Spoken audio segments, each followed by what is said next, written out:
नमस्कार, good morning, सुप्रभात। मैं हृदय मिश्रा आप सभी का स्वागत करता हूं डिकोड एग्जाम के इस डेली करंट अफेयर प्रोग्राम में। कैसे हैं आप सभी लोग? आई होप आप सभी लोग अच्छे होंगे, अपनी पढ़ाई को बहुत ही बेहतर ढंग से कर रहे होंगे। देखिए, आज है 20 मार्च और आज के कुछ महत्वपूर्ण करंट अफेयर पर हम लोग चर्चा करें, लेकिन उसके पहले हम लोग क्या करेंगे, रिवीजन करेंगे। और एक महत्वपूर्ण सूचना वो ये कि दरअसल डिकोड एग्जाम पर पीसीएस और आरओ के बैचेस चलते हैं। अगर आपको उसमें एनरोल होना है तो आप डायरेक्ट जो है एडमिशन ले सकते हैं डिकोड एग्जाम के एप्लीकेशन के माध्यम से। और अगर पीसीएस की परीक्षा में अगर आपको कोई प्रॉब्लम है, कोई स्ट्रैटेजी समझ में नहीं आ रही है, कोई भी इशू आता है, तो उसके लिए आप 8604409201 पर आप डायरेक्टली मुझसे संपर्क करके अपनी प्रॉब्लम को शॉर्ट आउट कर सकते हैं। ठीक है, चलिए आइए हम लोग करेंगे सबसे पहले लास्ट डे का रिवीजन और उसके बाद हम लोग क्या करेंगे, आगे बढ़ेंगे। ठीक है, नंबर 1 टॉपिक हमारा क्या था लास्ट डे का कि आतंकवाद प्रतिघात पर आसियान रक्षा मंत्रियों के सम्मेलन प्लस विशेषज्ञ कार्य समूह की 14वीं बैठक दरअसल 19 से लेकर के 20 मार्च तक जो है चली है। ठीक है,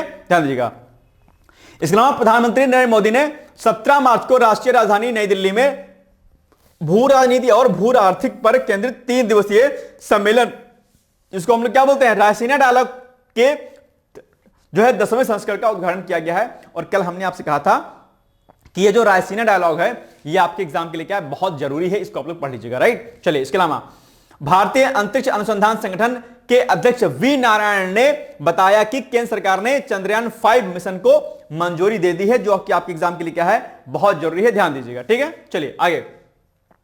दूरसंचार विभाग ने 5G हैकाथॉन 2025 की घोषणा की है। यह 6 महीने तक चलेगा, जिसका उद्देश्य सामाजिक और औद्योगिक चुनौतियों के समाधान के लिए अभिनव 5G संचार समाधानों के विकास में क्या करेगा, तेजी लाएगा, ध्यान दीजिएगा। इसके अलावा स्पेस एक्स का क्रू 10 मिशन 16 मार्च को अंतरराष्ट्रीय अंतरिक्ष स्टेशन पर सफलतापूर्वक पहुंच गया है, यानी कि पहुंच गया था। और आप जानते होंगे कि विलियम्स जो है अब क्या हो गई हैं, धरती पर आ चुकी हैं। ठीक है, चलिए इसके अलावा bill and Melinda Gates foundation के सह अध्यक्ष कौन, बिल गेट्स ने 17 मार्च को नीति आयोग के विकसित भारत स्ट्रेटजी रूम का दौरा किया था, इसलिए चर्चाओं में रहा है। ठीक है, चलिए आगे। राष्ट्रीय टीकाकरण दिवस प्रतिवर्ष 16 मार्च को मनाया जाता है, याद रखिएगा।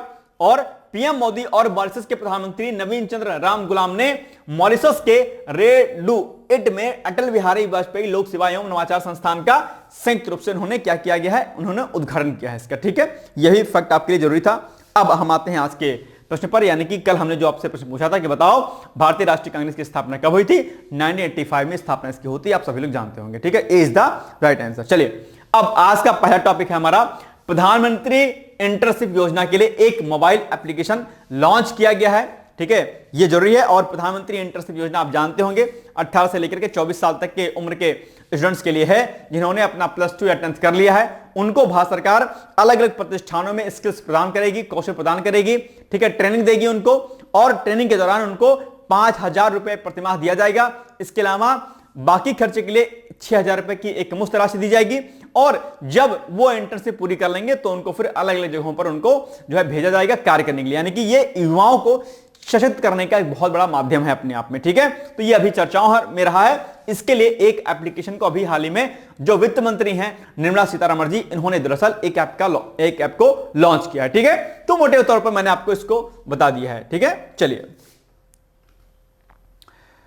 आगे। ये सब पॉइंट इसमें लिखे गए हैं, इसको आप लोग पढ़ लीजिएगा। और इस योजना के तहत पहले दौर में 1.27 लाख युवाओं को इंटर्नशिप करने का अवसर मिला था, और अब दूसरे दौर में 1.25 लाख से ज्यादा युवाओं को इंटर्नशिप करने का मौका इसमें दिया जाएगा। ठीक है, चलिए तो ये सब बातें इसमें हैं। और 840 करोड़ रुपए दरअसल इसके लिए मंजूरी प्रदान की गई थी, इस पूरे योजना को करने के लिए। ठीक है, चलिए आगे।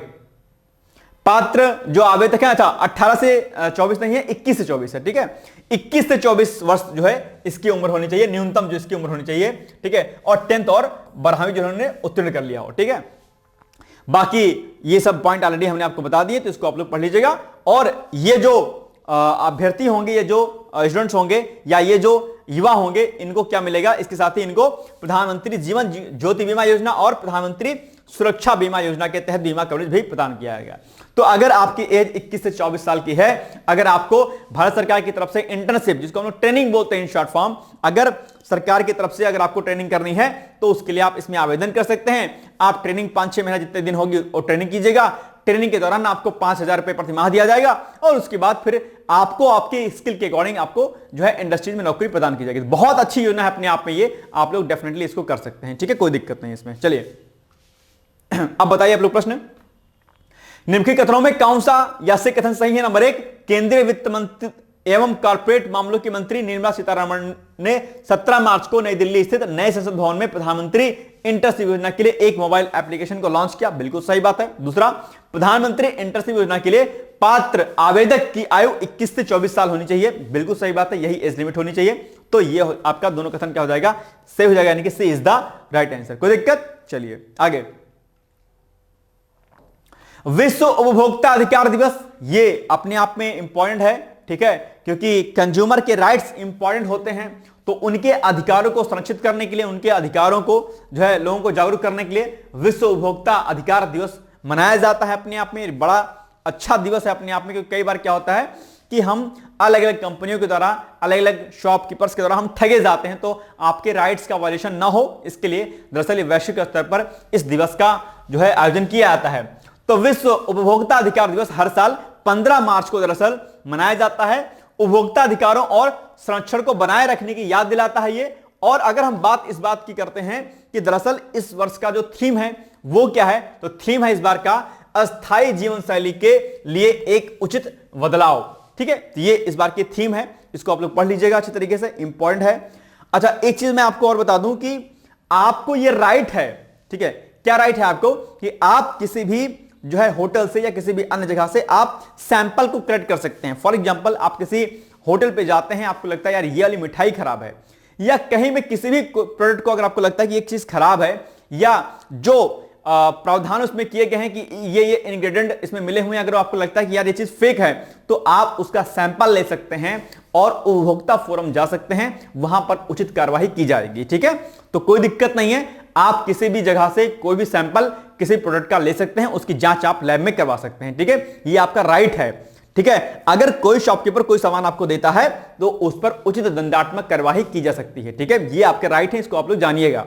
ऐसा नहीं कि बुत बने बैठे रह जाओ, मिठाई खराब खा जाओ और पता चले कि यार कोई दिक्कत नहीं इसमें, ठीक है। जब भी आपको लगे कोई भी सामान खराब है, उस पर आप जो है उपभोक्ता फोरम जा सकते हैं, कोई दिक्कत नहीं। नॉर्मल सी फीस पर जो है आपका केस दर्ज होता है और उस पर उचित कार्रवाई होती है, ठीक है, ध्यान दीजिएगा। विश्व उपभोक्ता अधिकार दिवस पहली बार 1983 में मनाया गया था और यह तिथि राष्ट्रपति जॉन एफ कैनेडी के 15 मार्च 1962 को अमेरिकी कांग्रेस को दिए गए संबोधन की याद में चुनी गई थी, जहां वे औपचारिक रूप से उपभोक्ता अधिकारों को मान्यता देने वाले पहले वैश्विक नेता के रूप में सामने आए थे, उभर के सामने आए थे, ठीक है। इसके अलावा आप जानते होंगे उपभोक्ता संरक्षण अधिनियम 2019 पारित किया गया था, यह भी आपके लिए इंपॉर्टेंट है। तो ये जो आपका अधिनियम है उपभोक्ता संरक्षण अधिनियम 2019 में जिला यानी कि डिस्ट्रिक्ट, राज्य, स्टेट और केंद्रीय स्तरों पर 3 स्तरीय अर्ध न्यायिक तंत्र का प्रावधान किया गया है, जिसे आमतौर पर उपभोक्ताओं के अधिकारों की सुरक्षा और अनुचित व्यापार प्रथाओं से संबंधित विवादों सहित उपभोक्ता विवादों का सरल और त्वरित निवारण प्रदान करने के लिए उपभोक्ता आयोग के रूप में भी जाना जाता है। एक स्टेटमेंट आपने सुना होगा, जागो ग्राहक जागो, है ना। तो जागो ग्राहक का इंटेंशन से है कि आप अपने राइट्स के प्रति, अपने अधिकारों के प्रति जागिए। आपको कोई सामान दिया जाता है तो आप चुप मत बैठिए कि यार सामान खराब दिया गया, आप अपने कुछ कार्रवाई नहीं करेंगे। अगर कोई भी सामान अगर आपको खराब लगता है, अगर आपके अधिकारों का वायलेशन होता है, तो आप उपभोक्ता फोरम जा सकते हैं। और बहुत सारे नियम और अधिनियम इसके लिए बनाए गए हैं, जिसमें से एक अधिकार आपके सामने क्या है, उपभोक्ता संरक्षण अधिनियम 2019, ठीक है, याद रखिएगा। चलिए, तो ये सब बाकी इसके लिए मोबाइल ऐप वगैरह लॉन्च किया गया, ये सब पॉइंट यहां पर आपके सामने दिए गए हैं, आप इसको पढ़ सकते हैं, ठीक है।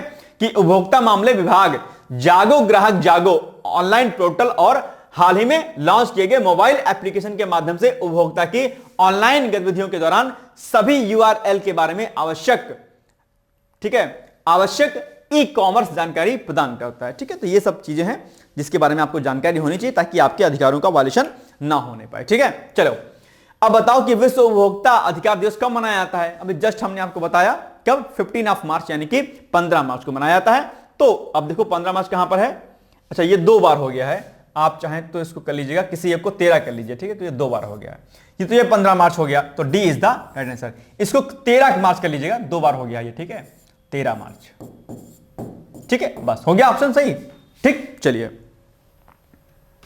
आगे, बोरफुकन पुलिस अकादमी अभी ये चर्चाओं में रहा है, और अभी हाल ही में केंद्रीय जो आपके गृह मंत्री हैं, सहकारिता मंत्री भी हैं कौन? अच्छा, लास्ट हमने आपसे प्रश्न पूछा था कि बताओ सहकारिता मंत्रालय की स्थापना किस वर्ष की गई थी और मंत्री कौन है? आप सभी लोगों ने उसका सही उत्तर दिया था। आप सभी लोगों को शुभकामनाएं इसके लिए, ठीक है। चलिए सारे कमेंट्स में देखता हूं, ध्यान दीजिएगा, ठीक है। इसलिए सब लोग उत्तर प्लीज जरूर दिया करिए। तो केंद्रीय गृह मंत्री अमित शाह जी ने 15 मार्च को असम के डेरगांव में नवनिर्मित लचित बोरफुकन पुलिस अकादमी का उद्घाटन किया है, ठीक है। तो ये पॉइंट चर्चाओं में रहा है, ध्यान दीजिएगा। और बाकी ये जो आपका अकादमी है उन्नत प्रशिक्षण संस्थानों में से एक माना जाएगा, और इसमें जो है पुलिस वगैरह को ट्रेनिंग प्रॉपर तरीके से दी जाएगी अपने आप में, ठीक है। तो बड़ा संस्थान है, इसकी जो है आधारशिला रखी गई है अभी हाल ही में, ठीक है। अमित शाह ने लचित बोरफुकन को श्रद्धांजलि दी जिन्होंने मुगलों के खिलाफ असम की रक्षा की थी। तो ये भी अपने आप में चर्चित व्यक्तित्व रहे हैं, और इन्हीं के नाम पर दरअसल इस अकादमी का नाम रखा गया है। तो ये प्रश्न भी आपके एग्जाम के लिए जरूरी है, और चूंकि इन्होंने मुगलों के खिलाफ असम की रक्षा की थी तो यह भी जरूरी है। और चूंकि मुगल चर्चाओं में रहे हैं, आजकल रहते भी हैं कहीं ना कहीं, और प्रश्न भी आपके एग्जाम में मेडिवल हिस्ट्री में मुगल साम्राज्य से पूछा जाता है, तो आप लोग इसको ध्यान दीजिएगा, ठीक है। चलिए, लचित बोरफुकन का संबंध है, क्रांतिकारी थे, खिलाड़ी थे, तबला वादक थे, साहित्यकार थे, तो भाई साहब क्रांतिकारी ही थे जिन्होंने असम की रक्षा की थी मुगलों के खिलाफ, ठीक है। चलिए, तो अब क्या हो जाएगा? ए इज द राइट आंसर। चलिए, जलवायु लचीला भविष्य निर्माण विषय पर एक सम्मेलन का आयोजन अभी किया गया है, ठीक है। तो ये आप जानते होंगे, इंपॉर्टेंट है। और जलवायु परिवर्तन जो शब्द है ये आपकी परीक्षा के दृष्टिकोण से बहुत ही महत्वपूर्ण है, जिसको हम लोग क्लाइमेट चेंज बोलते हैं। मैंने कई बार बोला है कि क्लाइमेट चेंज के टॉपिक को आप लोग ना सिर्फ प्री के पॉइंट ऑफ व्यू से रेडी कर लीजिएगा, बल्कि मुख्य परीक्षा यानी कि मेंस और एसए के पॉइंट ऑफ व्यू से भी आप क्लाइमेट चेंज वाले टॉपिक को अच्छे तरीके से रेडी कर लीजिएगा।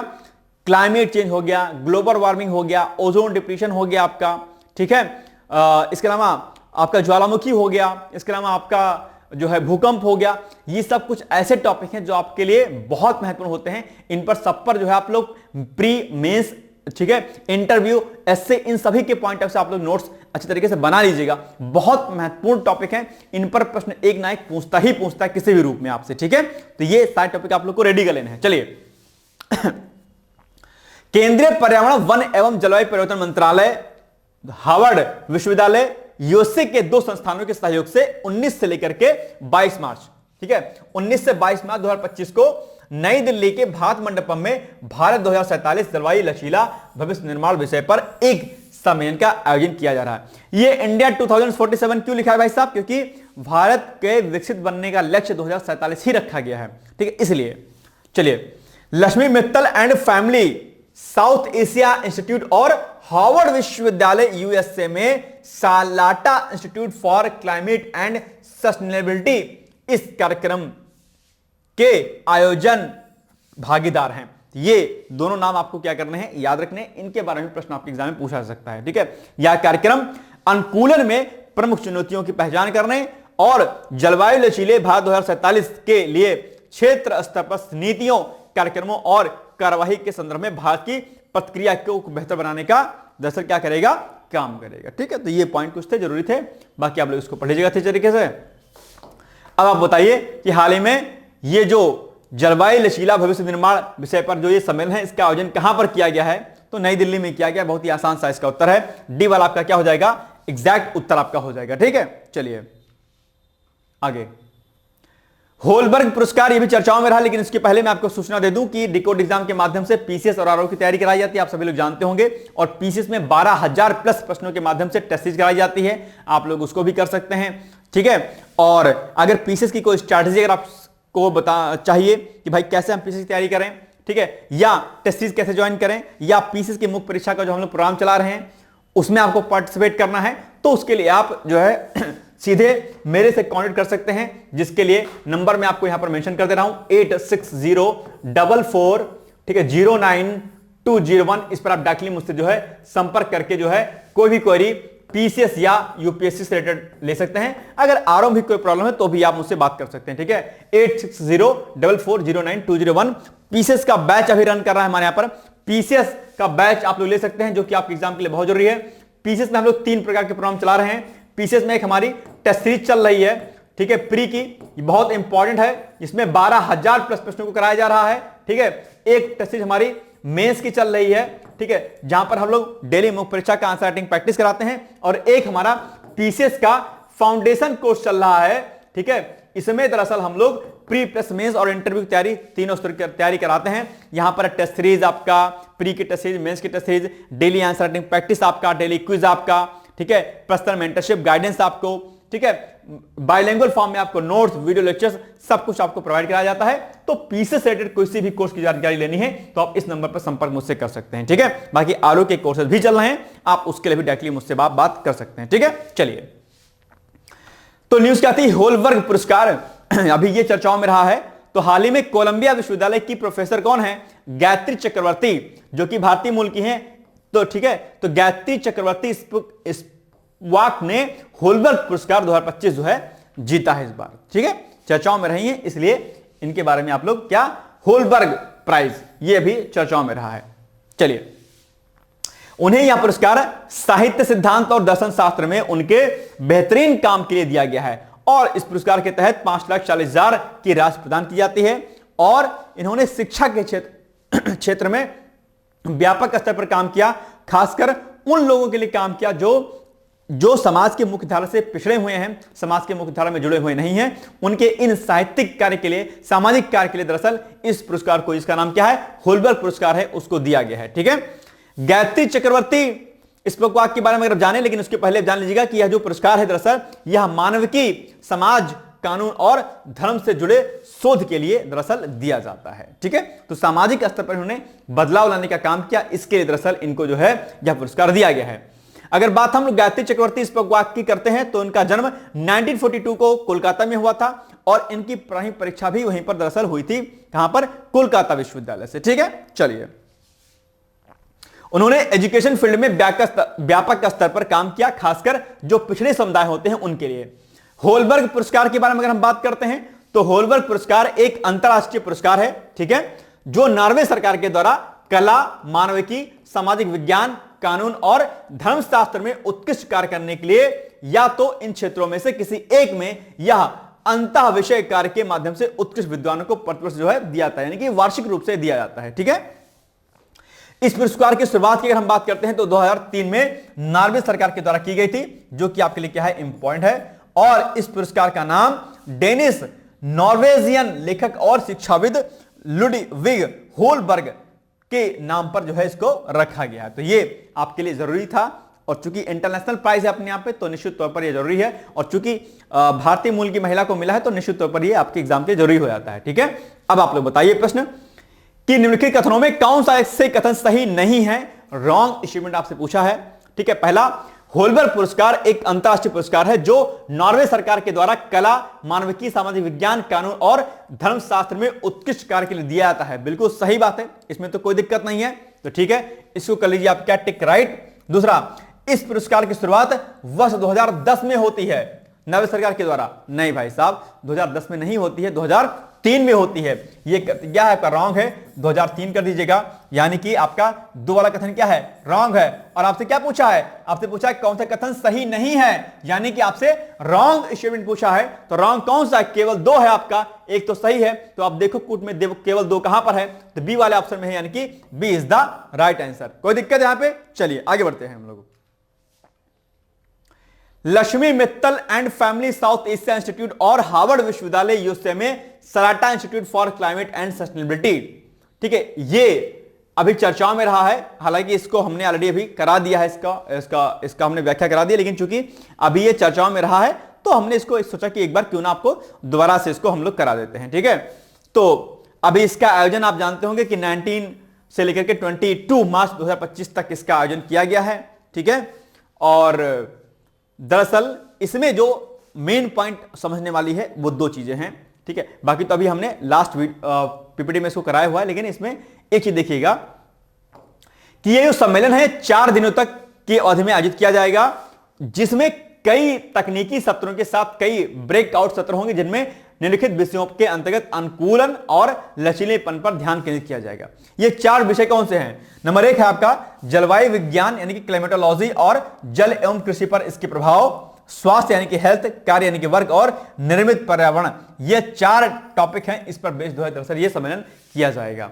तो ये इंपॉर्टेंट पॉइंट था। और इसमें मैंने चूंकि आपसे कहा था कि ये जो दो चीजें हैं आपके सामने, Lakshmi Mittal and family South Asia institute के बारे में, इनके बारे में आप पढ़ लीजिए यहां पर, और सलाटा जलवायु एवं स्थायित्व संस्थान के बारे में, इसको भी आप लोग पढ़ लीजिएगा। तो ये जो है क्या है, 2022 में स्थापित Salata institute for climate and sustainability एक अंतः विषय केंद्र है जो जलवायु अनुसंधान, शिक्षा और कार्यवाही को गति देने के लिए समर्पित है। इन्हीं दोनों के सहयोग से तो ये आपका हैकाथॉन किया गया था। ठीक है। दूसरा, ये जो आपका Lakshmi Mittal and family South Asia institute है, ये लक्ष्मी मित्तल एवं परिवार दक्षिण एशिया संस्थान हार्वर्ड में एक विश्वविद्यालय व्यापी शोध संस्थान है जो दक्षिण एशिया और विश्व के साथ इसके संबंधों के महत्वपूर्ण मुद्दों की समझ को आगे बढ़ाने और गहरा करने के लिए अंतः विषयक अनुसंधान के रूप में संलग्न है। तो ये इसके बारे में प्रश्न आपसे पूछ सकता है, इसके बारे में प्रश्न पूछ सकता है आपके। ठीक है। तो ये पॉइंट आप लोग को क्या करनी है, ध्यान देनी है, और ये चीजें आप लोग पढ़ लीजिएगा। ठीक है। चलिए, अब आपके सामने प्रश्न है कि निम्नलिखित कथनों में कौन से कथन सही हैं। ठीक है। नंबर 1, केंद्रीय पर्यावरण वन एवं जलवायु परिवर्तन मंत्रालय फिर हार्वर्ड विश्वविद्यालय यूएसए के दो संस्थानों के सहयोग से 19 से लेकर के 22 मार्च 2025 को नई दिल्ली के भारत मंडप में जो है ये जो आपका टॉपिक लिखा है, इस पर जो है एक सम्मेलन का आयोजन किया गया था। बिल्कुल सही बात है, कोई दिक्कत नहीं है। और Lakshmi Mittal and family South Asia institute और हार्वर्ड विश्वविद्यालय यूएसए में Salata institute for climate and sustainability इस कार्यक्रम के आयोजन के भागीदार हैं। बिल्कुल सही बात है, दोनों ही कथन सही है, यानी कि सी इज द राइट आंसर। ठीक, कोई दिक्कत? चलिए, विश्व वायु गुणवत्ता रिपोर्ट 2024 यह भी चर्चाओं में है और आपके एग्जाम के लिए भाई साहब बहुत महत्वपूर्ण है, इसको आप लोग इग्नोर बिल्कुल भी मत कीजिएगा। ठीक है, इस पर आप लोग नोट्स अच्छे तरीके से बना लीजिएगा। चलिए, क्या है पॉइंट यहां पर कि अभी हाल ही में स्विस कंपनी आईक्यू एयर ने विश्व वायु गुणवत्ता रिपोर्ट 2024 जारी की है। आप जानते होंगे कि भारत जो है काफी प्रदूषित जो है जो शहर है यहाँ के वो हैं, और दिल्ली आप चूंकि जानते हैं दिल्ली काफी ज्यादा प्रदूषित शहर माना जाता है और भारत भी प्रदूषण के मामले में ठीक है ठाक स्थान रखता है।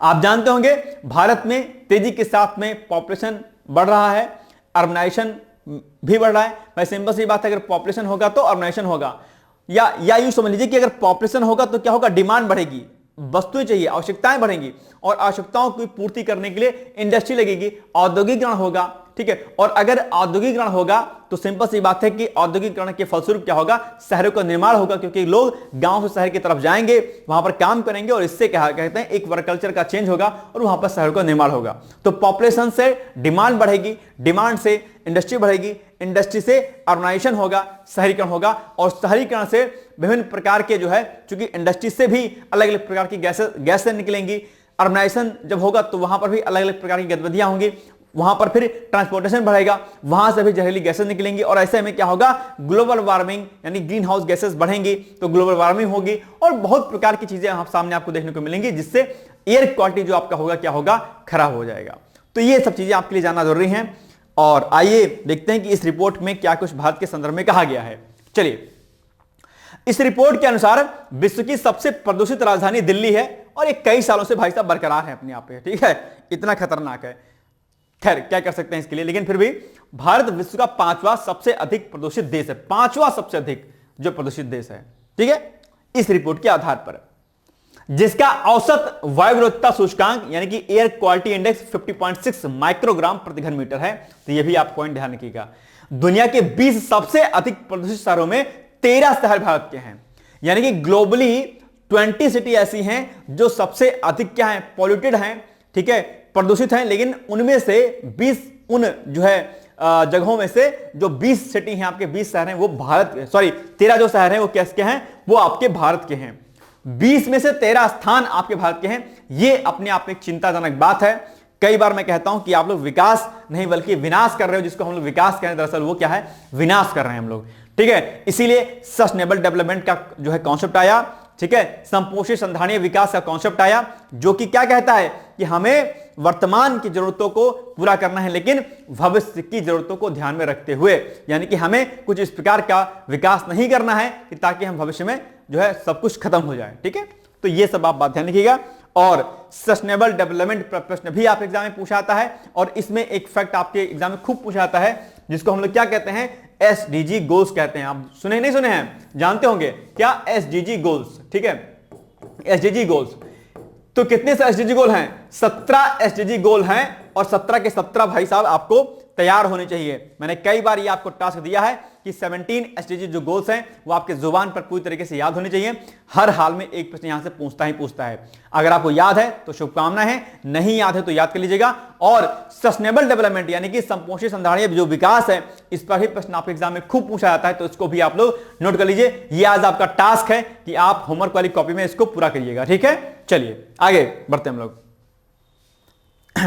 इसके अलावा ओशिनिया जो है यह विश्व का सबसे स्वच्छ क्षेत्र है, इसको भी आपको क्या करिएगा, याद कर लीजिएगा, ठीक है। फैक्ट है आपके सामने। चलिए अब बताइए आप लोग प्रश्न कि विश्व वायु गुणवत्ता रिपोर्ट 2024 के संदर्भ में निम्नलिखित कथनों में कौन से कथन सही है? नंबर 1, भारत विश्व का 5वां सबसे अधिक प्रदूषित देश है, बिल्कुल सही बात है।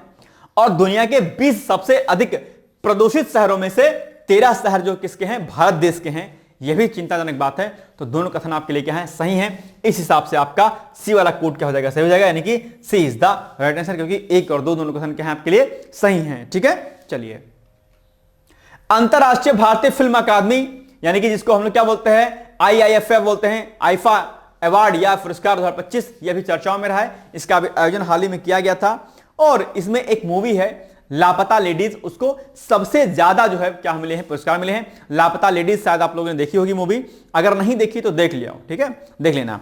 मूवी वगैरह देखना चाहिए, ऐसा नहीं कि नहीं देखना चाहिए, अच्छी मूवीज को जरूर देखना चाहिए। लापता लेडीज आप जानते होंगे, एक लेडीज ग्रामीण महिला होती है जिसकी शादी हो गई होती है, ट्रेन में वो जा रही होती है और होता क्या है कि उसके हस्बैंड का अदला बदली हो गया होता है ना, शायद आपने देखा होगा। मजेदार फिल्म है, कॉमेडी भी है, सीरियसनेस भी है और महिलाओं के उत्थान पर आधारित यह फिल्म है, इसलिए आपको जरूर देखना चाहिए कि हमें अपनी पुरानी परंपरागत चीजों से हट करके महिलाओं को शिक्षा के क्षेत्र में आगे बढ़ने का मौका देना चाहिए। इसी पर आधारित ये बेस्ट जो आपकी स्टोरी है, बहुत अच्छी स्टोरी है, बहुत ही अच्छा प्रदर्शन इसमें किया गया है, जो भी नायक और नायिकाएं इसमें शामिल हैं, तो आप लोग इसको जरूर देखिएगा, ठीक है। चलिए, लापता लेडीज नाम है मूवी का, ठीक है, देख के कल बताना कि देखा कि नहीं देखा।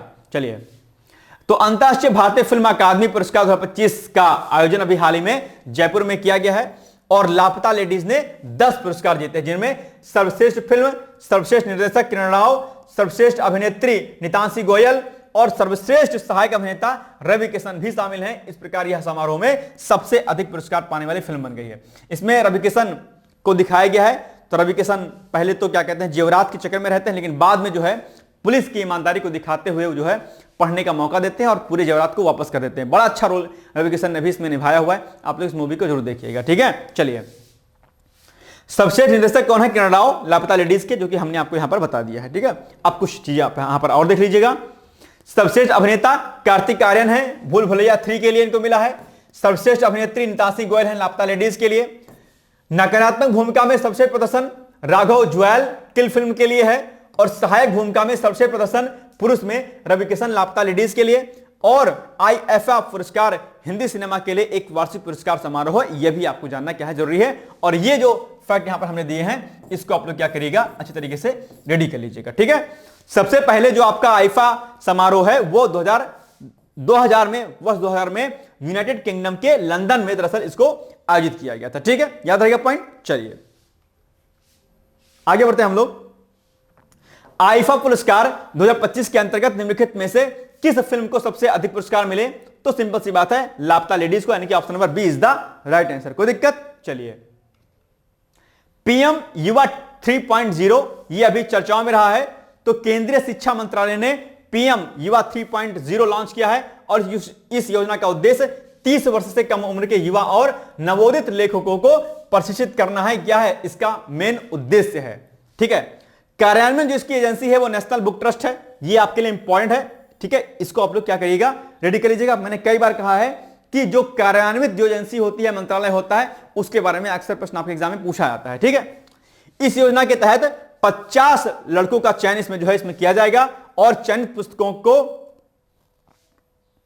चयनित व्यक्तियों को होगा ना, चयनित पुस्तकों को जो इनके द्वारा लिखी गई होंगी, चयनित पुस्तकों को नेशनल बुक ट्रस्ट के द्वारा प्रकाशित किया जाएगा। इसके साथ ही इसे अन्य भारतीय भाषाओं में भी अनुवादित किया जाएगा, ठीक है।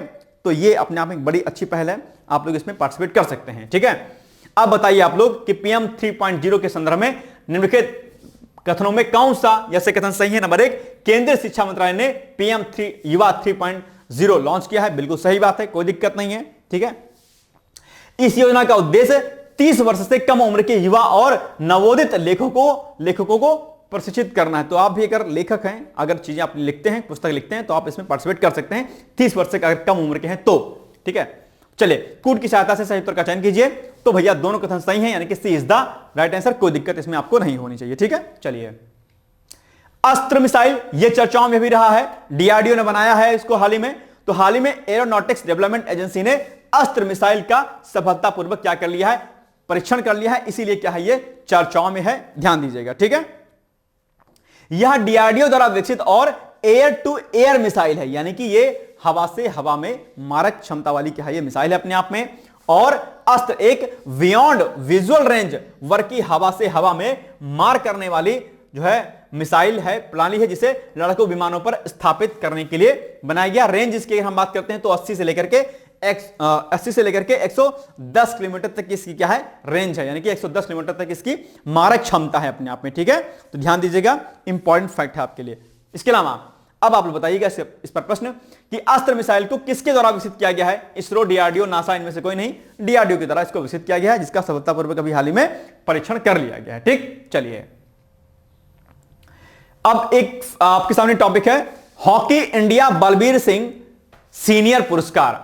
यह अभी चर्चाओं में रहा है, इस पुरस्कार को अभी दिया गया है। ठीक है, तो एक पुरुष को दिया गया और एक महिला को दिया गया है। ठीक है, किनको दिया गया है, आइए हम इस पर चर्चा करते हैं। हॉकी के क्षेत्र में दिया जाने वाला एक प्रतिष्ठित पुरस्कार है अपने आप में। ठीक है, चलिए तो हाल ही में सविता और हरमनप्रीत सिंह को क्रमशः महिला और पुरुष वर्ग में वर्ष 2024 के सर्वश्रेष्ठ खिलाड़ी के लिए hockey India Balbir Singh senior पुरस्कार से सम्मानित किया गया है। ठीक, याद रहेगा, यह पुरस्कार हॉकी इंडिया द्वारा बलबीर सिंह सीनियर की स्मृति में स्थापित किया गया था। ठीक, चलिए अब बताइए आप लोग कि hockey India Balbir Singh senior पुरस्कार 2024 निम्नलिखित में से किसे प्रदान किया गया है?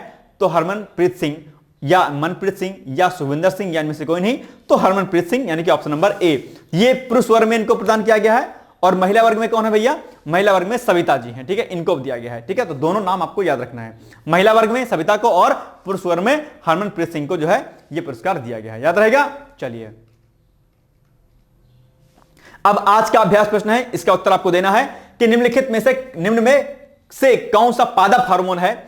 इंसुलिन है, थायरॉक्सिन है, एस्ट्रोजन है, साइटोकाइन है। बहुत इंपॉर्टेंट प्रश्न है आपके सामने, इसका उत्तर आप लोग प्लीज जरूर दीजिएगा। और यह प्रश्न कई बार आपके एग्जाम में पूछा गया है। ठीक है, तो इसको दीजिएगा। अच्छा, ये हार्मोन पर प्रश्न आपके एग्जाम में दिया गया है, तो अब एक बात आप लोग ध्यान दीजिएगा कि जो हार्मोन का चैप्टर आपके बायो में दिया गया है, ठीक है, हार्मोन से प्रश्न खूब ज्यादा पूछे जाते हैं। एस्ट्रोजन हार्मोन्स है ना, एंड्रोजन हार्मोन हो गया, एलएसएच हार्मोन्स, आपके हार्मोन से संबंधित प्रश्न आपके एग्जाम में खूब पूछे जाते हैं। तो आप लोग क्या करिएगा, रेडी कर लीजिएगा। बायो वाले सेक्शन में भाई साहब कुछ चैप्टर्स के आपके लिए बहुत इंपॉर्टेंट है। जैसे कि आपका एक चैप्टर क्या है, आपका एक चैप्टर है ब्लड का। ठीक है, ब्लड। अब इस ब्लड वाले चैप्टर में आरबीसी, डब्ल्यूबीसी, आरएस फैक्टर्स आपका, ठीक है, ये सब खूब पूछता है। ठीक है, तो इसको रेडी कर लीजिएगा। इसके अलावा जो है एक चैप्टर आपका कौन सा है, सेल वाला, स्टार्टिंग में सेल। ठीक है, इसमें यूकैरियोटिक सेल क्या होती हैं, प्रोकैरियोटिक सेल क्या होती हैं, माइटोकॉन्ड्रिया क्या है, गोल्गी बॉडी क्या है। ठीक है, इनकी खोज किसने किसने की थी, तो ये खूब पूछता है प्रश्न आपके एग्जाम में। इसके अलावा जो हार्मोन का चैप्टर है आपके एग्जाम में के लिए, हार्मोन्स से भी खूब प्रश्न पूछे जाते हैं, तो इसको भी आप लोग रेडी कर लीजिएगा अच्छी तरीके से। ठीक है, एक चैप्टर आपका विटामिन का है, किसका, विटामिन का है। विटामिन ए, विटामिन सी क्या होता है, ठीक है, किस रोग के लिए क्या जरूरी होता है। ठीक है, और एक चैप्टर आपका डिजीज का है, बीमारियों का, DISEASA, डिजीज में अलग अलग प्रकार की जो बीमारियां हैं, चाहे वो एयर बॉर्न डिजीज हो, वाटर बॉर्न डिजीज हो, सॉइल बॉर्न डिजीज हो, ठीक है, वायरल डिजीज हो, बैक्टीरियल डिजीज हो, इन पर प्रश्न खूब पूछा जाता है। तो डिजीज वाले चैप्टर को आप लोग अच्छे तरीके से कर लीजिएगा। ठीक है, और डाइजेस्टिव सिस्टम का जो चैप्टर आपका, किसका, डाइजेस्टिव सिस्टम, पाचन तंत्र, डाइजेस्टिव। ठीक है, यहां से भी प्रश्न आपके एग्जाम में खूब पूछा जाता है, तो आप लोग क्या करिएगा, इसको भी अच्छे तरीके से कर लीजिएगा।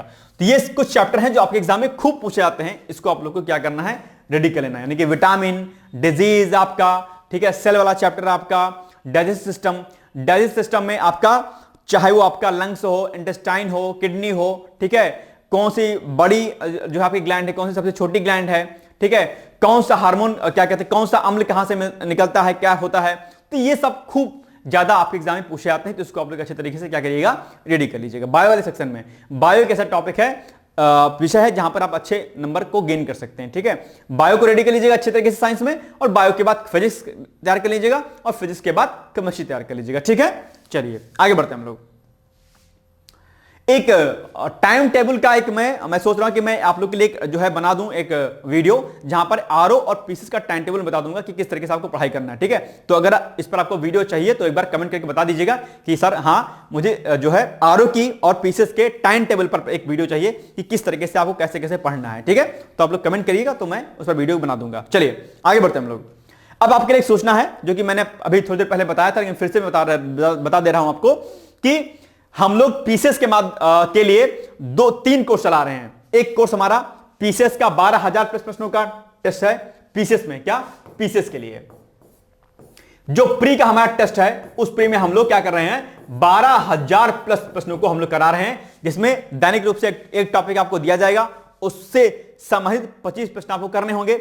अगले दिन 2 टॉपिक से आपको 50 प्रश्न, संडे को आपको 50 प्रश्नों का करंट अफेयर्स का वीडियो आपको मिलेगा, वो जो है क्वेश्चन मिलेगा, जिसको आपको प्रैक्टिस करनी होगी। तो एक पीसीएस प्री का टेस्ट सीरीज है, 12,000 प्लस प्रश्नों को कराया जाएगा, और अंत में इसमें 10 फुल लेंथ टेस्ट आपको कराए जाएंगे, और 5 जो है आपको सीसैट के टेस्ट भी जिसमें आपको कराए जाएंगे। तो बहुत अच्छी टेस्ट सीरीज है प्री की, आप लोग इसको कर लीजिएगा। इसके अलावा मेंस आंसर राइटिंग का प्रोग्राम भी हम लोग इसमें चला रहे हैं, ठीक है, जो कि यहां पर दिया गया है उत्तर लेखन कार्यक्रम। यहां पर भी आपको दैनिक रूप से 10 क्वेश्चन आपको लिखने के लिए मिलेंगे। आप लोग चाहें तो दैनिक रूप से आप अपने अभ्यास अभी कर सकते हैं, क्योंकि पीसीएस की परीक्षा आपकी अक्टूबर माह में प्रस्तावित है। ऐसे में अभी आपके लिए समय है कि आप प्री और मेंस दोनों की तैयारी साथ में कर सकें, ठीक है। तो उसके लिए आप आंसर राइटिंग करिएगा, अन्यथा आंसर राइटिंग अगर आप नहीं करेंगे, ध्यान दीजिएगा कि आपका सिलेक्शन हो पाना क्या रहेगा, आपके लिए बहुत मुश्किल भरा रहेगा। इसलिए आप लोग जो है आंसर राइटिंग में पार्टिसिपेट जरूर करिए, और उत्तर लेखन से अपने चीजों को बेहतर ढंग से करिए, ताकि आपका सिलेक्शन रुके ना। पता चल रहा है कि प्री निकल गया, मेंस नहीं हो रहा है। अभी 24 का रिजल्ट आया है, ऐसे कितने अभ्यर्थी मेरे टच में हैं कि जिनका प्री तो निकल गया है, लेकिन उनका मेंस बिल्कुल भी नहीं रेडी है। तो ऐसे प्री निकालने का क्या मतलब है, इसलिए मुख्य परीक्षा की तैयारी बहुत जरूरी है। उसके लिए आप पहले से तैयारी करिए और उत्तर लेखन जरूर करिए, जिसके लिए प्रोग्राम ऑलरेडी चलाया जा रहा है, ठीक है।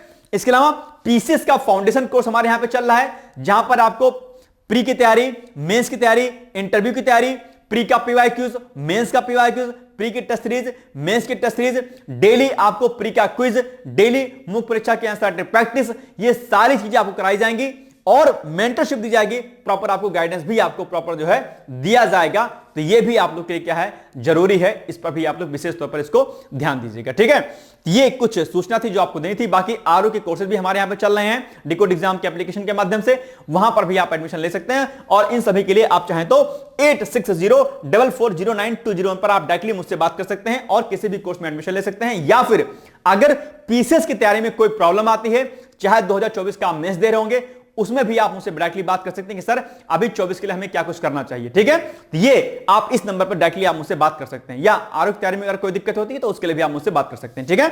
चलिए, ये सूचना आपको देनी थी, ये कॉन्टैक्ट नंबर यहां पर आपके सामने दिया गया है। चलिए, अब आपके सामने एक प्रश्न है जिसका उत्तर आपको लिखना है।